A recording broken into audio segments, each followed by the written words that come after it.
All right, so in the last video, we looked at a diagram that represented what actually happens under the hood when we use some of these asynchronous APIs or asynchronous capabilities that are available in the browser as well as Node.js. So in this video, we're going to look at the specific set timeout and clear timeout functions. So let's go ahead and just in the global scope here, we'll say set timeout. And we've already used this a few times, and you know that it takes in a function. It can be an arrow function, or you can just do a standard function like this. And the second argument is going to be the time in milliseconds that you want to wait to execute this function. So in this function, I'm just going to do a simple console log, and we'll say hello from callback. All right, and then I'm going to go outside of the set timeout and do a console log, and we'll say hello from global scope. Now if I save this, it's pretty obvious what's going to happen. We see hello from global scope right away, and then hello from callback 2 seconds later, because that's what we specified. Now you might think if we change that 2000 to 0, that hello from callback will run first because we're not waiting any time at 0 seconds. However, if I save, you'll see that this still runs first. And the reason for that is because this callback gets put onto the task queue and waits for the call stack to clear before it's run. So it's still running second. Now we can also use a named function if we want in set timeout. So if I create a function here, let's say change text, and we'll just grab the h1, let's say document dot get element, or let's use query selector, and we'll grab the h1 and we'll set the text content and set it to hello from callback. All right, and then I can replace this anonymous function here with a named function. So we'll say change text, and then I'll just set this back to 2000.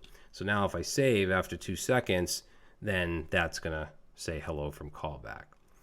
Now we can also clear a timeout as well, and in order to do that we need to have the timer ID that set timeout returns. Okay, this actually returns a timer. So let me just comment this out, and we're going to say const, let's say, actually, you know what, I want to keep the change text because I'm going to use that function, but I'm going to set a variable here of timer ID, and then I'm going to call set timeout.